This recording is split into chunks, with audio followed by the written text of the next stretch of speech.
2.5 taon na paggamit namin ng 10,000 volts electric fence energizer. Kamusta ang performance nito? I-discuss natin. Kasabay niyan, samahan niyo akong gawin ang chores sa ating baka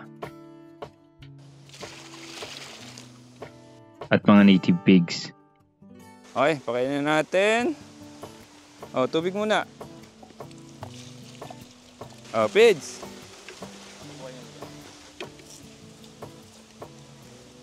Tara.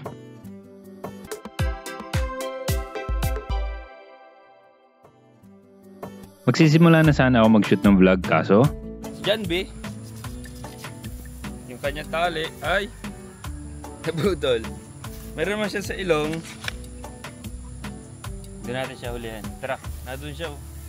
Tapos bibigyan natin siya ng molasses. E di inabuit ko muna. Buti na lang, ang ira ni Jana ay tapos na.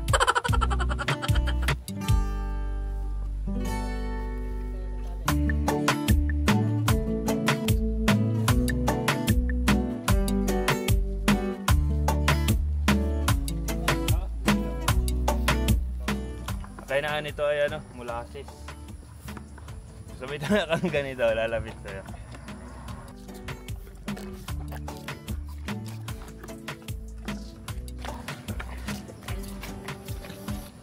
Ang ira ni Jana ay tapos na.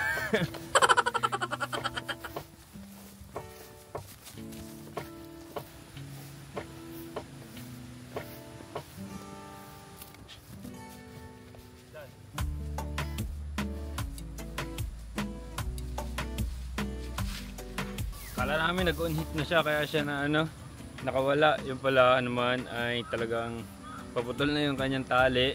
Nakita siya ng ibang baka kaya lumapit siya. Pero hoping soon mag-on hit na siya.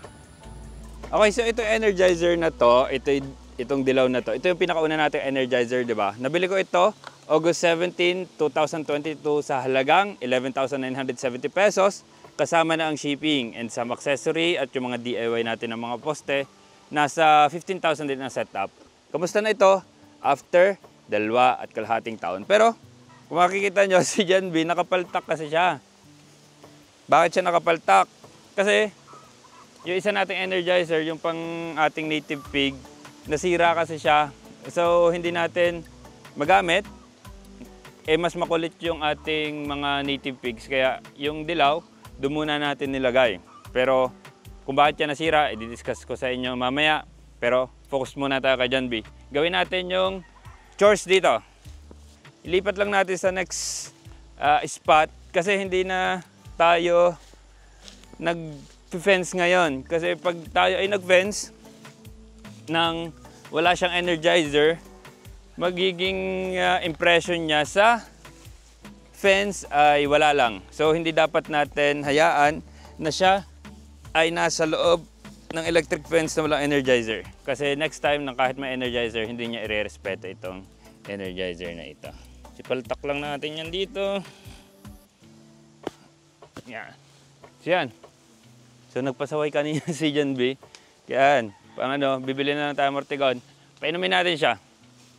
Okay, pero doon sa tanong natin, kamusta ba yung performance na ating energizer, no? Nung tatlo pa yung baka namin dito, sina Chiki, Elise, Jana, at syempre si Gio.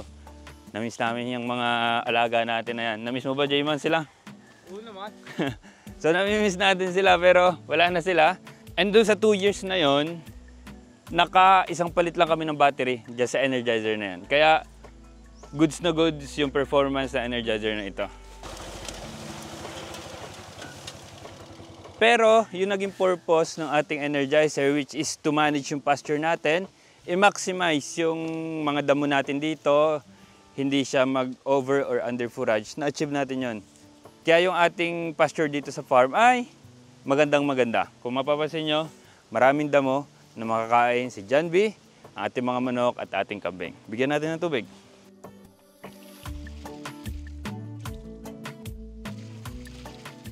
So, nagbibigay din kami ng feeds kay Jan B para ma-supplement yung kanyang Na si Jan B na yung naging alaga natin dito sa farm, never niyang ginulo yung ating electric fence. Kaso ngayon, hindi siya naka-electric fence ngayon dahil ginagamit. Pero may order naman na tayo na bagong electric fence. At para dun sa ating Energizer, talagang recommended ko siya. Very recommended ko yung Energizer na to. Kaso, hindi na siya available online yung uri na yon. Kaya bumili ako nung item, di ba? Yung item na ginagamit natin ngayon.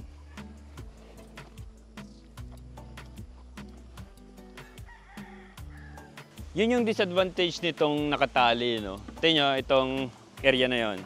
For your information, nadaanan na siya ni John B. Pero ang dami pang damo, di ba? Pero normally, sana kung tayo ay nakapadak, talagang sad-sad yan. Yun yung disadvantage pag nakatali. Kasi bilog lang yung nakakain ni John B. Bilog na pattern. So, ibig sabihin, maraming area na hindi naabot. While kung nakapadak, square yan, rectangle, as in, kada sulok, nung padak, naabot niya. Yun yung advantage. So yan, balik na tayo doon sa ating native pig. Ibalik natin yung dilaw na Energizer at baka sila ay salubong na natin doon. Okay, una natin gawin, baka naman mamaya, baka labas na yung ating mga baboy. Itusok na natin tong Energizer nila.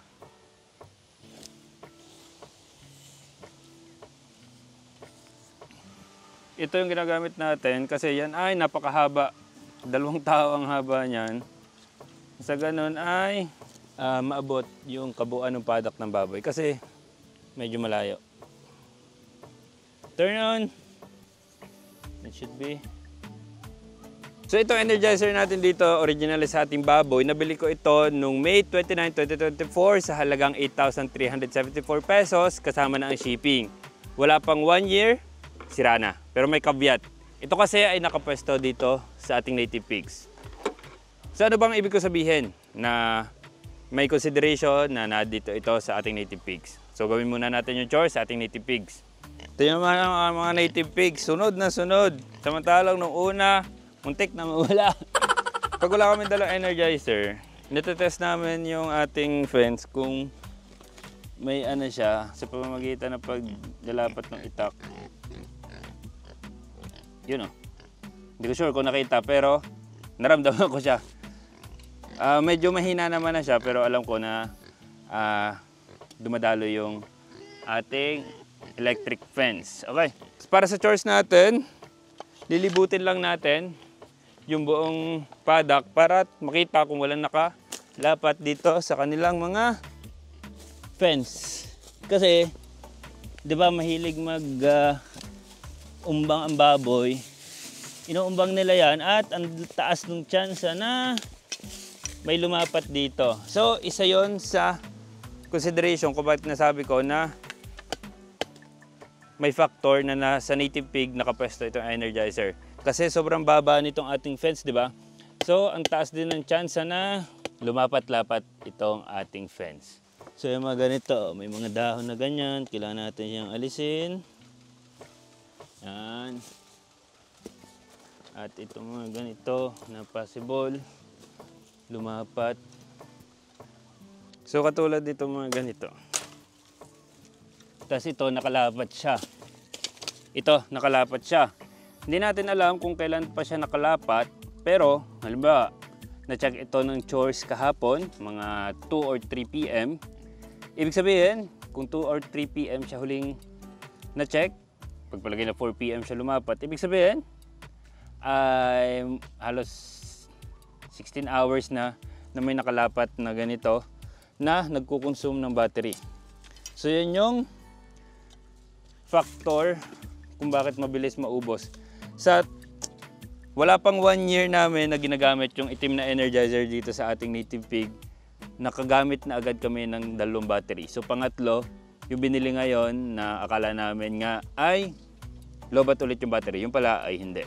Pinalitan namin, hindi pa rin siya gumagana. Okay na yung isang chores natin dito. Ang gagawin na lang naman natin dito ay bigyan sila ng feeds at ng tubig. Okay, pakainin natin. Tubig muna.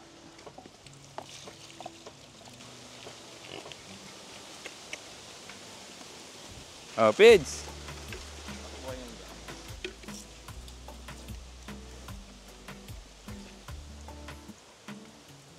So bakit ba nasira itong ating Energizer? So Yun nga, di ba nabanggit ko kanina na tinry namin palitan yung battery pero hindi pala battery yung problema. Yun pala, nung pagbukas namin, binahayan ng langgam sa loob. So bakit ba siya binahayan ng langgam sa loob samantalang mas nauna yung pambaka natin? Kasi di ba naka-flag po lang tayo ng energizer dito sa ating native pigs kasi hindi naman sila lumilipat eh. So nasa kawayan lang siya nakaganan. So may chance talaga na pamahayan siya ng langgam kasi hindi siya gumagalaw. Unlike yung ating sa baka na araw-araw, lumilipat siya. So walang chance yung langgam na pamahayan siya. Unlike this, di ba? Kalaban ng mga ating electronics, yung ating mga rep nga, ang ating mga TV, yan langgam lagi. Pag pinamahayan nila, electronics, yari na, sunog. So nakita namin yung isang piyesa sa loob ay sunog. So hindi ko alam kung repairable siya, may nagre-repair nito. Pero for the meantime, kikip ko muna ito pero nag-order na ako ng bago. Sa bottom line natin, very effective na pampigil sa napakakukulit na native pigs yung ating electric fence. Basta marunong tayong gumamit, alam natin kung paano gamitin, maging religious tayo sa pag-chores, ensure na walang lalapat sa mga electric fence natin, lalo't napakababa nito. Okay, overall, very satisfied naman ako. Siguro meron lang tayong pagkukulang, may natutunan naman na tayo kahit paano. I-adjust natin, i-ensure natin pag nakabili na tayo. So yung isa naman, goods na goods pa. Yun, basically ang review ng ating electric fencing system 2.5 years after. Bago matapos ang araw, nilagyan namin ng bagong mortigon si John B dahil hindi talaga siya sanay eh. Anyways, yun lang. Peace.